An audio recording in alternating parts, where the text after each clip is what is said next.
my blessing and my honor to be a chaplain here at Cedar Field. I'd like to open with this brief invocation. This is another day. I know not what it will bring forth, but make me ready for whatever it may be. If I am to stand up, help me to stand bravely. If I am to sit still, help me to sit quietly. If I am to lie down, help me to do it patiently. And if I am to do nothing, let me do it gallantly. Make these words more than words, and give me the love of the holy so that I may share it with all that I meet. Amen.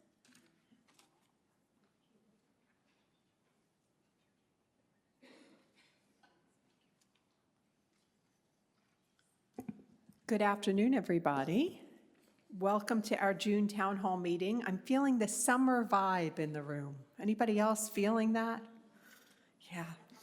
So I think many of you know that, well, let's do good news first. Who has good news? Okay, Mr. Falls has really good news because he's almost jumping out of his chair. I'm coming, John, I'm coming. Good news.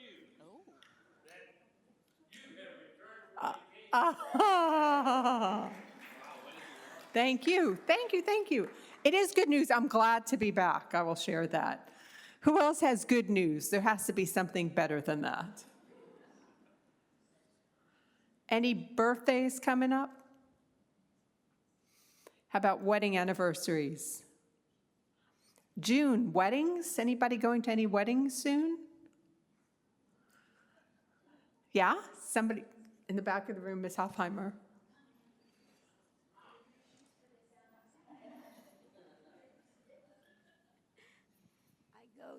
I leave next Friday because the wedding will be a week from Saturday. And it's a destinations wedding, right? No, not this one. Okay. This one is up in New Jersey. Okay, this is just a New Jersey wedding.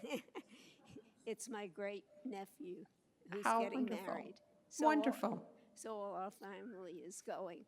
And my other good news is I became a new great-grandmother for the second time. Ah, wonderful. Just about a week ago. Congratulations. A little boy.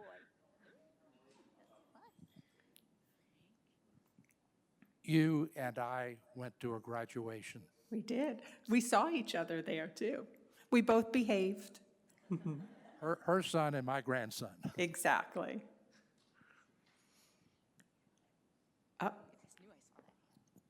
I am back from Greece for 2 weeks, and it was fabulous. Wonderful. And it was with our whole family, which was really hard because we have one grandson in the Army. So it was extremely special as well as fabulous. How wonderful.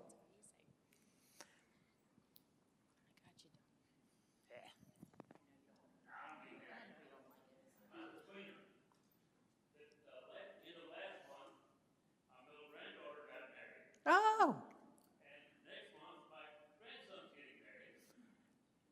And also now we're celebrating our 63rd, no, 62nd. We'll ask her to make sure. I'll tell you how I remember it. Okay. I had a 5th on the 4th and got married on the 6th. I can't keep up with that. Okay, last call for good news. Anybody? Okay. I was told to minimize this, which I did. Uh-oh, here comes my help from the front of the back of the room. Oh, no, I have it, look. I'm not as bad as I thought I was. Oh, maybe I am. Enter password. Anybody have any idea what Delante's password is? I got you. Let me see. Let's see. You're good. Just bring back my email. There you go. There you Okay, you know I like numbers. Vacation by the numbers. I think most of you by now know that I took a vacation with my brother. 2 weeks with my brother, together in planes, trains, cars, and automobiles. It's been the first time we've been in a car together for more than an hour since I was 7 or 8 years old. So I thought I'd share some numbers with you. 93. 93 would be, my mother's birthday is today, and she would be 93 years old. And she would be thrilled to know that my brother and I decided to leave our families at home and travel together throughout Europe. How many of you would feel the same way if your son and daughter did that? Quite a few. 16. 16 was the number of days we spent away, and that my husband was in charge of making dinner. I checked a few times, and pizza was served at least 5 of those 16 days. 6. 6 is the number of countries we visited. We started in Amsterdam, Holland, Netherlands, went to Germany, Austria, Italy, Switzerland, and ended up in Paris, France. 2,367. Anybody have any idea what that one is? The number of miles we traveled. Quite a bit. 176 miles we walked in one pair of shoes. I was afraid to change them because I was afraid that the others would hurt, so I stuck with those one pair of shoes. They didn't look like Emily's, so I was okay. 7. Anybody, any idea? 7? The numbers of gelatos I had in Italy. Gelatos are better than ice cream. 2, similar to the gelatos, slices of pizza. 1,670. Anybody know what that one is? That's a hard one. 1,670 is the year that the first retirement community in Paris was ever built, and there it is. I was so excited when the tour guide announced it that I took notes. Established by Louis XIV, it was the first retirement community. It was built in Paris. It was called the Hôtel des Invalides. It was for soldiers who were hurt and needed a nursing home, but for their spouses who weren't and just wanted to be close to their loved ones in a retirement community. That one looks pretty nice, but not as nice as Cedar Field. Thank you for welcoming me back. I'm glad to be here. We have a short program today, and I'm going to ask Emily to come up first. Oh, sorry. There's some pictures of me and my brother. The first one is at the Eiffel Tower. The one on top is when we took a funicular to the top of a mountain and hung out there for the day in Switzerland. We're at the Colosseum, and the last is at the gates of Versailles Palace. All you. Thank you. I'll just leave that. Hello, everyone. Hi, Cedar Field. It's Emily. My name is Emily Adler. I'm the Director of Sales and Marketing here at Cedar Field. I'm very, very fortunate to hold this position. I've got an incredible team of 2, Logan Stanley, our sales counselor, and Maria Edwards, our marketing coordinator. And we have some very impressive numbers to share with you all, and I'm very excited to do so. In the last 2 months, we have welcomed 17 new residents to Cedar Field, and I will share their names and their locations as well so that you know exactly where to go to say hello and introduce yourself.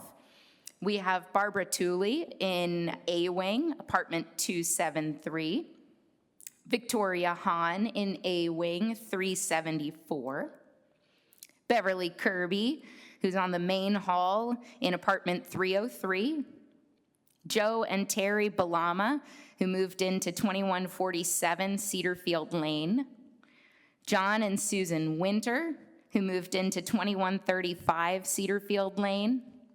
Cliff and June Henderson, who moved into 2153 on Cedarfield Lane. BJ Brown, who's in C Wing 151.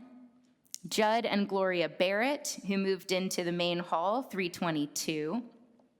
Jim Scott and Karen Adams, 10,025 on Cedarfield Court. Merity Goldstein in D Wing 386. Mac McDonald, D Wing 487, and Elizabeth Mazer, who'll join us later this month on the main hall in apartment 419. So that's just the last 2 months, but I did get a couple, just two, I think, of the most important numbers to share from the last fiscal year. So this is from May 31st, 2024 to June 1st of 2025.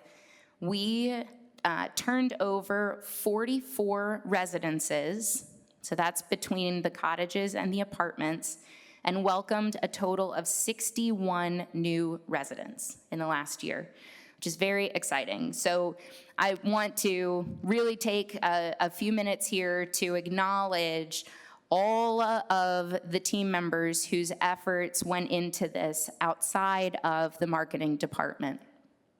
First of all, thank you to the clinic staff, which includes our physicians and our independent living social workers. All of them together are the ones who walk new residents through the medical assessment. Our maintenance team, of course, for all of the renovations of 44 residences. It's a big, big job, and they were really helpful in keeping our timelines accurate and residents happy. Housekeeping, of course, for getting everything into perfect shape for when the residents move in. The business office, who help us with all of the paperwork and making sure that everything is in order once somebody comes and joins us. And our lifestyles and wellness team, who assist in getting new residents acclimated, understanding how to register for events and how to schedule a dining reservation, things like that. And then, of course, very importantly, I wanted to also thank the Welcome Committee, who is, again, made up of residents who do an incredible job of picking up once someone has moved into Cedarfield, to help them as a fellow resident to feel, again, acclimated to the community and to feel welcome now that they've joined us. So it is a village that comes together to get new residents here and to make sure that they have a smooth transition. So I just wanted to take a moment to acknowledge that as well. That's everything from me. Thank you very much.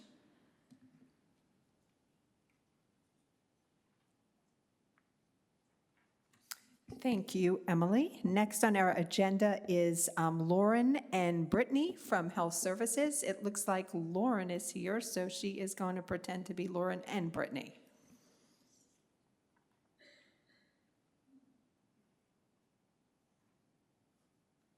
Okay, good afternoon, everyone. I am Lauren Burnett, your Assisted Living and Memory Care Administrator. And first on the agenda, I wanted to make sure that everyone knew Morning Glory, which is the memory care household, does have a new recreational therapy manager. Her name is Portia Thornton. She's been with us not quite a month yet in Morning Glory, but she has been a certified recreational therapist for over 10 years, and she comes to us all the way from Little Rock, Arkansas, believe it or not. So feel free to come to the household and welcome her whenever you have a chance, but wanted to make sure everyone was aware of that. And wanted to take a minute to talk a little bit about respite care in assisted living. So we do have 2 respite apartments available, one on the 3rd floor and one on the 4th floor of assisted living. And truly they're used for a variety of reasons. It could be that maybe one spouse has a procedure or goes on vacation out of town, and we can help assist with additional care for the other spouse. That's one potential reason. It could be that a resident has a planned procedure, such as a knee replacement. that's scheduled. And instead of necessarily needing health care, we can assist with that in respite for assisted living. So that's another example. And unlike our permanent apartments, these respite apartments come fully furnished with all of the things that you truly need on a day-to-day basis. So it's fully set up for any sort of emergency situation or a planned procedure. And then I was gonna say, I think Brittany did pop in and she can give a little bit more detail about the healthcare side.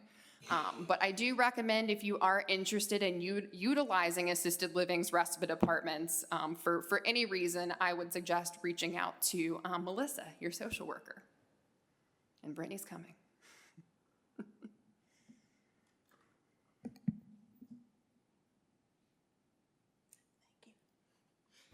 Good afternoon, everybody. So my name is Brittany. I am the healthcare administrator. So like Lauren was saying, some of the biggest reasons somebody would come to healthcare is if you first and foremost need therapy services. You need therapy every day following a procedure, an illness, a fall, something like that. We offer therapy. We offer, of course, medication management. We offer wound care services.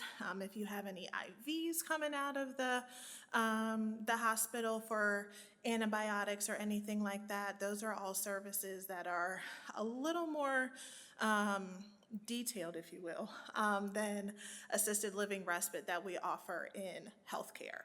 Any specific questions for anything that has either happened in the past or something that you have coming planned in the future, also see Melissa. She can get you in contact with us, and we do our best every day to manage the needs of our residents with their planned or unplanned procedures and hospitalizations. All right, thank you very much.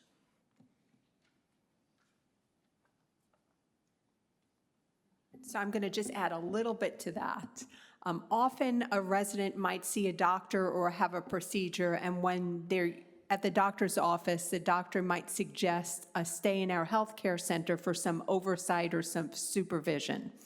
Typically, that means that we will look at the doctor's notes and talk with the social worker and look at our census and see where we could best meet your resident need. So it might be your doctor says you need healthcare oversight. That doesn't necessarily mean we're going to place you in our healthcare center. We could provide that oversight in our assisted living environment as well. And what we find most often, if you're not too medically complicated, you're more comfortable in a larger environment with the option of being in assisted living. But again, if you have a planned stay that's coming up or a discharge after a hospitalization and you want more information about assisted living or a healthcare stay, it's best to reach out to the social worker. And we'll be around afterwards if you have any specific questions about that. James Hicks, you're next to the podium. How's everybody today? It's Wednesday, kind of Friday, and then tomorrow's Thursday. We're off, and we come back on Friday again. It's kind of an interesting week. I felt all week like yesterday was Thursday. It was a really long week, but I love it. I still love being here. I hope y'all love me. August will be a year, so I'll wait for my gifts. A couple months for y'all to go shopping. No gifts, sorry. I have to share them with everybody in the department, but you can get gifts. All right, just a couple things I wanted to outlay here. It's come to my attention. I've seen it before. We try to patrol the parking areas to make sure people are parking in the spots in between the white lines. I know those are just guidance, kind of visual guidance cues, but we'd love it when people park in between the lines and use the appropriate spots for kind of what they're supposed to be, like loading zone, 15-minute zones, handicap zones, marketing, people, everything's kind of designated. I know a lot of us can read in here, so I'd appreciate it if you'd pay attention. One thing, though, that is kind of specific, and we don't talk about it a lot, if you have a handicap placard, it's on your license tag or it's hanging on your rearview mirror, you're able to park anywhere you want pretty much. We just ask that you help us because sometimes the loading zones are there for loading and unloading. And it makes it much easier for people when they have extremely heavy loads, or potentially they're dropping off a loved one and it's raining and they'd like to get that close spot. They're only going to be there a few minutes and then they leave. We're finding that people are parking in these spots and they're leaving the cars there all day or all night, or sometimes In a handicap, they'll leave it there for weeks and weeks and weeks, and really they're there for people to utilize that have problems with mobility.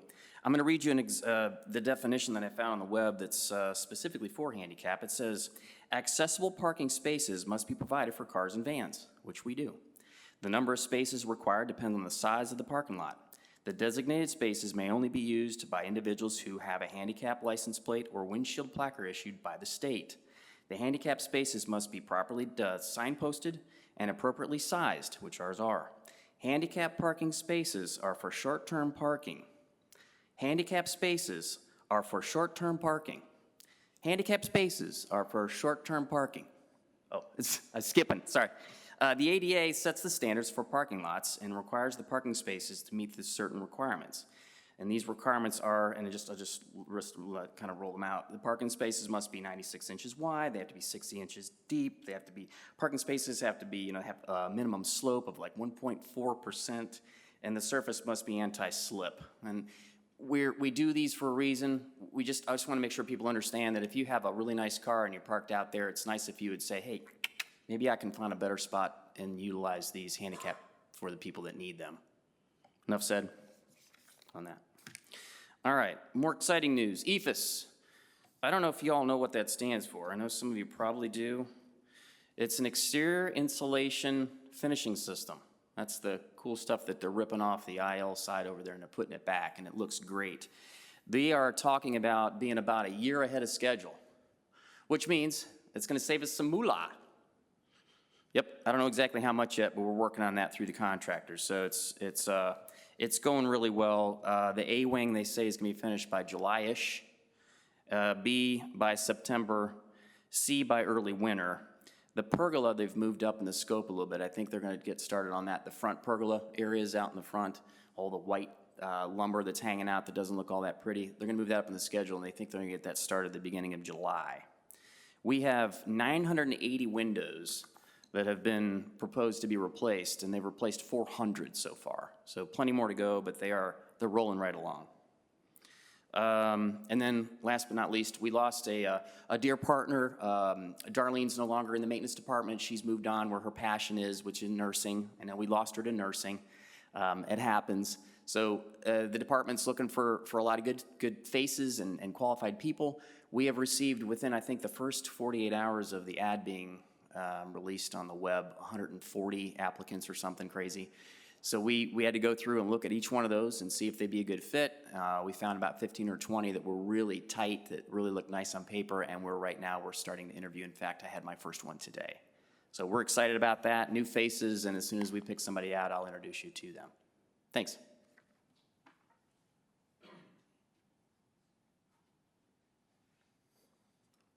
Neil is next.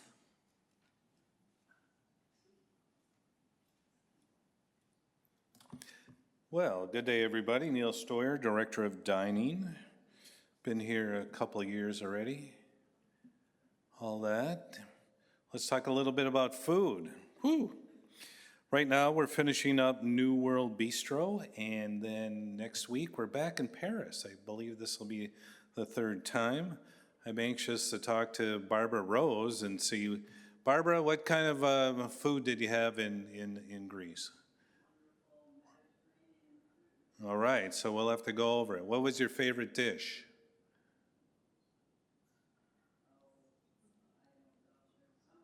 Something lamb. Ooh. All right, we'll have to talk some more. Something vegetarian. All right, great. Everybody knows Steve Giesling, our dining manager. Anybody ever see his calendar? I said, Steve, today I'm going to be in town hall and need to go over some events and everything too. And it's like, okay. Well, he starts talking about events. After a few minutes, I'm like, okay. I start looking at my nails. After about 10 minutes, my mind is wandering. I'm thinking about fishing, my wife's honey-do list, all this. It just went on. You people have a lot of great things coming up. A few of them. Next week, on the 24th, we're doing a pop-up wine tasting. It's going to feature rosés. New resident dinner in the alcove, that'll be on the 25th, July 2nd. Going to be burgers and bingo. We're going to have buffets. It's a holiday weekend, right? July 4th, 5th, and 6th. So we're going to have a buffet every day. So that should fit in nicely with your holiday calendar. We're going to have an end of summer cookout. He was also talking about some big event. We need to do a big happy hour, and just in case you folks aren't happy enough, so we're thinking about something later on in the summer. Happy hour might feature shrimp boil. I'm not exactly sure. And then, because we had so much fun with our Chef's Night Out, we're going to do another one in the fall. And I know, because I was dead last in the voting, that I said your ice cream consumption is about to go down, but that might have been an empty threat, but just know that it's out there hanging somewhere and all that too. And because of that, just what I do, what any movie studio does or anything else. It's I double down on things. So next, Lena, you're here. So my little kiosk, my station, I'm going to feature more toast. And the sequel, I'm calling it Toast 2, Fast and Furious Brioche. So look forward to that. Other things that are going on, dining committee today, they took a little tour of the kitchen. Hope to sit down with Chef Seth and make those kitchen tours again, available again in the fall. I know you all enjoyed that, and many of you who haven't been through the kitchen yet and seeing what we're about, it would be great to have you take a tour and come through. Any questions? I'll be available after the meeting. That's all I have. Thank you so much.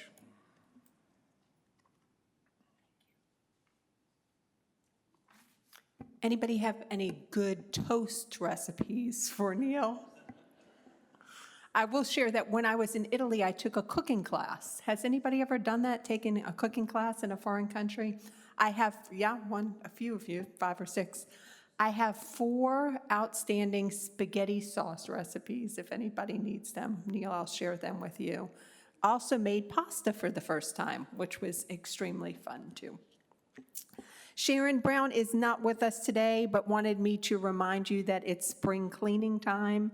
If there's a special spring cleaning request that you have, you can reach out to Sharon.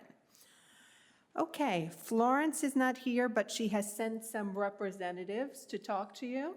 The first one would be Barbara Brown. Welcome to the podium, Barbara. Hello. I am Barbara Brown, Ancillary Service Manager for the Transportation Department and the concierge. I just wanted to talk to you a little bit about the after-hour transportation.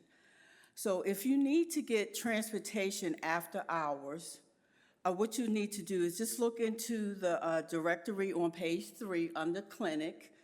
It's under important numbers, and you just contact the healthcare supervisor. There is a number listed there for you to call, and she will provide to accommodate you transportation. We have 3 vendors that we use. One of them is Black Taxi, Henrico Taxi Cab, and Neighbor Force. Oh, also a hospital home if you have to use a wheelchair or something like that to get back to Cedarfield. Okay? Thank you.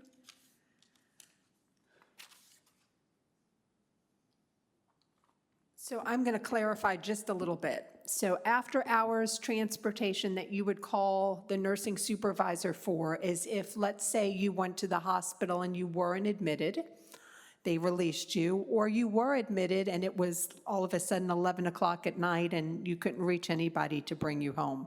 We're not suggesting that you call the nursing supervisor because you want to lift to Walmart or to a friend's house. Our after-hour transportation is for medical emergencies and coming back to the community. Absolutely. Next up is Mariah, and she's going to talk about some new publications that are going to be available. Hi, I'm Mariah Robinson. I'm the admin assistant for Resident Life and Wellness. At the back, after the meeting, we have a new resident handbook. We have the new phone directory. We have a new resident-run clubs and group brochure, and we have a new extra fees brochure. They're all also on the app. The handbook is under resident handbook, and all of the other publications are under publications. And hard copies will also be left in the in-house mailroom and in the resident business center.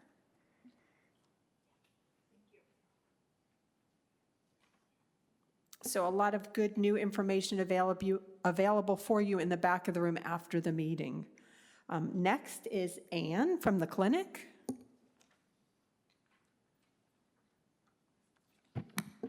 Hi there, Ann Hopper, the clinic nurse manager. I just wanted to go over a little overview about the clinic. What do we do? The clinic is open 8 to 4:30, Monday through Friday. So Adeline, Bonnie, myself are in the clinic.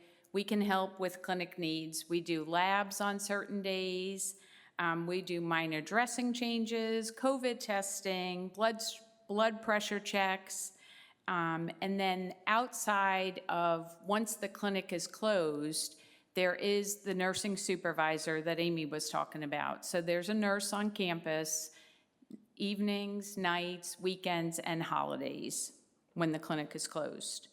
With a doctor's order, we can do a urinalysis, we can do labs for you. If you needed rehab or home health, where therapy would come to your apartment or your cottage, we could do that. We can also get mobile x-ray into your apartment or your cottage, and that would be with a doctor's order. If you're ever feeling sick, we could have a clinic meal sent to you for a short period of time. So that would be an acute sickness that you weren't well enough to get to dining or to cook something in your apartment. The Vial of Life, I always seem to talk about the Vial of Life. That is a Word document that is in your, it should be in a container in your refrigerator. And that basically is a snapshot of your information. So it has everything from your birth date, your Medicare number, your medical history, your medications, your code status, who your emergency contacts are. And it's really important because if something happens to you and you go out emergently, we're just pulling that paper and out of your refrigerator and sending it out to the hospital with you so that you're not trying to scramble for your Medicare card or what are your medications. So I say go back to your apartment and cottage, go into your refrigerator, look for that container. It might be in the back of your refrigerator. Pull it out. Make sure if you're a couple, each one of you have your own container. Make sure there's one in there, and then look at the date on it. And if it's older than 6 or 9 months, I promise you there's something on there that needs to be updated, whether it's medication or a phone number has changed for an emergency contact. And I think that's all I have. Any questions? Thanks.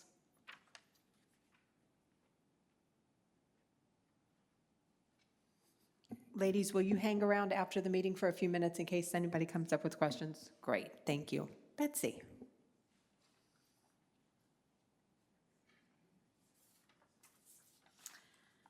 Good afternoon, everyone. I'm Betsy Pollard. I'm the Director of Philanthropy, and I have just a few items of note today. First, I wanted to share a quick update on the scholarship program. Thanks to everyone who gives generously to the scholarship fund to support our team members who are pursuing continuing education. There are 3 application cycles each year, and the most recent deadline was May 31st. And I'm pleased to report that there were a record number of applications submitted. So over the past 2 weeks, the scholarship committee has been very busy, working hard to review those and make award decisions, and they look forward to introducing the scholarship recipients at the July Residence Council meeting. So please stay tuned to meet your newest scholars, and once again, thank you so much for your generous support that makes that possible. It means a lot to our team members. And then second, I would also like to take the opportunity to thank you for your support of the Samaritan Fund. While of course you are invited to give to this fund or any of the funds at any time throughout the year that's convenient for you, we did conclude a little appeal on Father's Day to the Samaritan Fund. And this has really existed since our founding, and it supports residents who, through no fault of their own, have depleted their resources. So a wonderful resource to residents who may find themselves in that position, providing a lot of peace of mind and stability. So once again, thank you for that. And as always, please feel free to stop by my office at any point or reach out to me. It really is my joy to connect with you. So that's it. Thank you all for all that you all do to make life really rich here at Cedarfield. Thank you.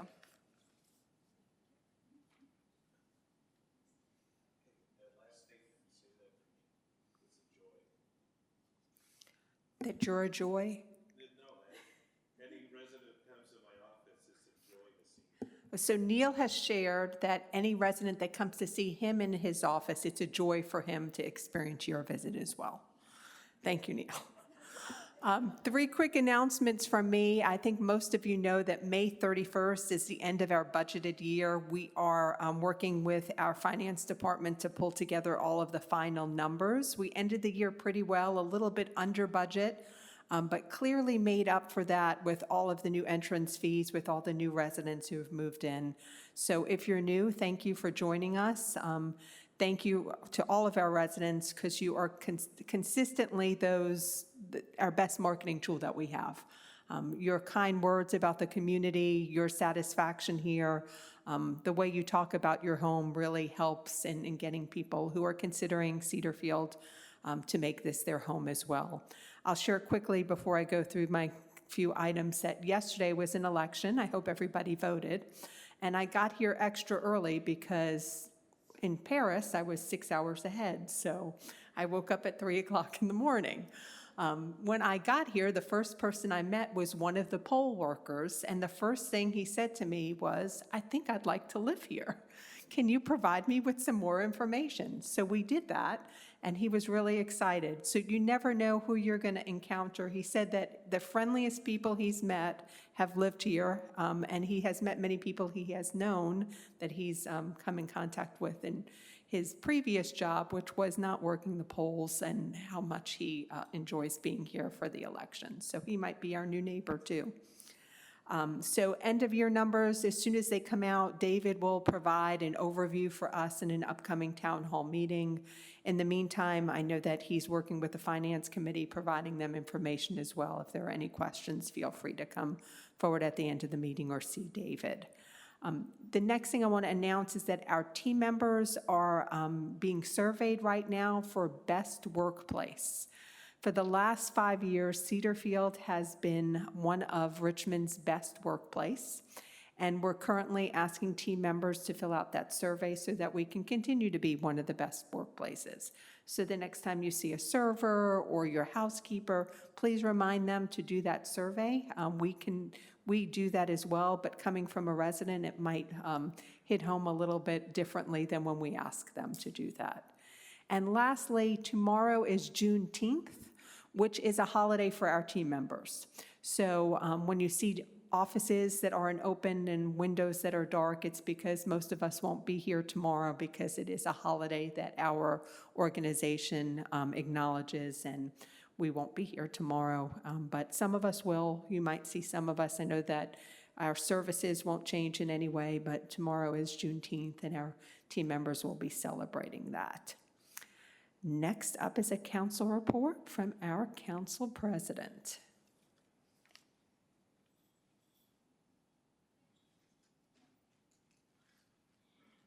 I wrote my report, but rest assured, here it is.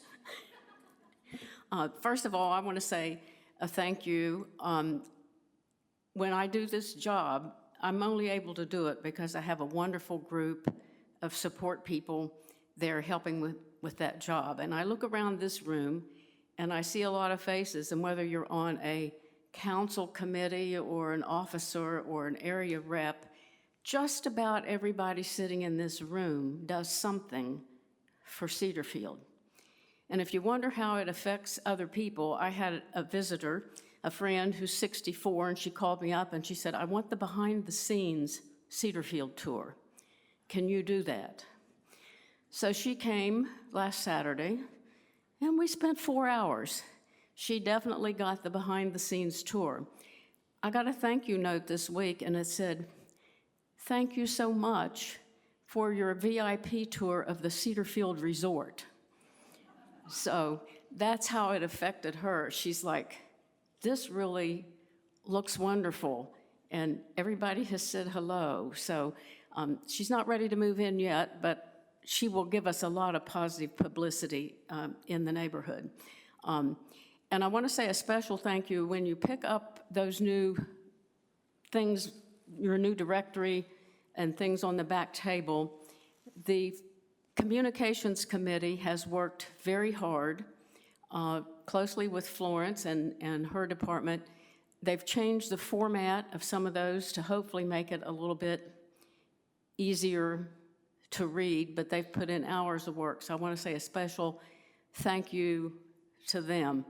You don't often see the work that goes on behind the scenes here, but trust me, people are working every day to make your life here easier. The resident council right now is working on a policy procedure for accessing the few funds we have, just because I've been treasurer of more organizations than I've been president of, and I like a paper trail. So we will be doing that. And then I may regret coming up with this next idea, because you know, if you ever go to a website, you get that, you never get a person, you get the fact sheet, the frequently asked questions. And we came up with the idea, wouldn't it be great in our resident council handbook to have a list of frequently asked questions for people to use as referral? And then when we mentioned that, there were a couple other departments who said, we could use that. Well, how do you come up with those frequently asked questions? We ask all of you who live here or work here, what are the 3 things you are asked most often? Or what are the 3 things, if you moved in, that you wish somebody had answered for you before you had to ask them? I lived here a year before I figured out where the pharmacy was, because I'm like, I'm a nurse, you have a master's degree, and I was too embarrassed to ask. I kept going downstairs and looking for a sign that said pharmacy, and finally, after I'd been here about a year, I walked in to where all the medications are, and I said, is this the pharmacy? The other thing I had trouble finding was the guest rooms, and I would walk to the end of the 4th floor corridor, and I would look, and I would turn around, and I'm like, they say they're here, but I don't know where they are. And finally, I did get brave enough to ask somebody, just where on 4th floor are those guest rooms? And they said, well, when you turn around, you have to look to the left to that little door, and there are 2 rooms back there. And I'm like, oh, thank you so much. So if you've been in that pickle, or you know somebody who has, or you wish there were those questions you'd had answered, I'm probably going to regret saying this, but please put down 3 questions on a sheet of paper and put them either in the cubby hole for apartment 289 or in that cubby hole in there that says President of the Council. And if I'm lucky, I'll end up with about 900 questions to review. And then I will try to get some people together to organize them. So that's where we are with Residents Council. I want to thank everybody on the council for all the work they do. And for those of you who are not on the council, but who are on one of the committees or who are just working for any department here as a volunteer, you're very, very important to making this a great place to live. Thank you.